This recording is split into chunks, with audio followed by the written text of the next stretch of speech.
Video শুরু করার আগে তোমাদেরকে আমি সরি বলছি, কারণ এই ভিডিওটা আসতে একটু লেট হয়ে গেছে। আর আমি চলে এসেছি কিন্তু আমার কলেজে, আর এখানে কিন্তু জুনিয়ররা আমাদের এই ডিপার্টমেন্টটা কিন্তু খুবই ভালো করে সাজিয়েছিল। ডিপার্টমেন্টে ঢুকেই দেখি এত সুন্দর করে সাজিয়েছিল, আর এটা ছিল আমাদের ল্যাব।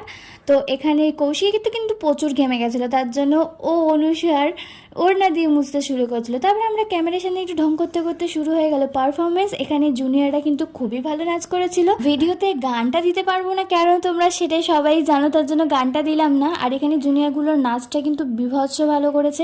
আর এখানে আমাদের টিচাররাও পারফরমেন্স করেছে। টিচারদের পারফরমেন্সও তোমাদের দেখাবো, সবারটা না দেখালো কিন্তু দেখাবো। আর এটা কিন্তু ফেয়ারওয়েল আর ফ্রেশার্স দুটো পার্টি একসাথে ছিল। আমাদের জন্য ফেয়ারওয়েল আর ফার্স্ট ইয়ারদের জন্য ফ্রেশার্স। তারপর চলে এলো আমাদের গ্র্যাজুয়েশন ক্যাপ দেওয়ার সময়। আর এটা হচ্ছে আমাদের ডিপার্টমেন্টের এইচওডি। আর এইচওডি কিন্তু আমাকে গ্র্যাজুয়েশন ক্যাপ অ্যান্ড গিফট দিয়ে দিয়েছিল। গিফটে কী আছে তোমাদের কিন্তু অবশ্যই বলবো। তো এই মুভমেন্টটা আমার কাছে অনেক ভালো, অনেক মেমোরি আছে। এইচওডি ম্যামের কাছে কিন্তু গ্র্যাজুয়েশন ক্যাপ আর গিফট পেয়ে কিন্তু আমি সেদিনকে খুবই খুশি হয়ে গেছিলাম।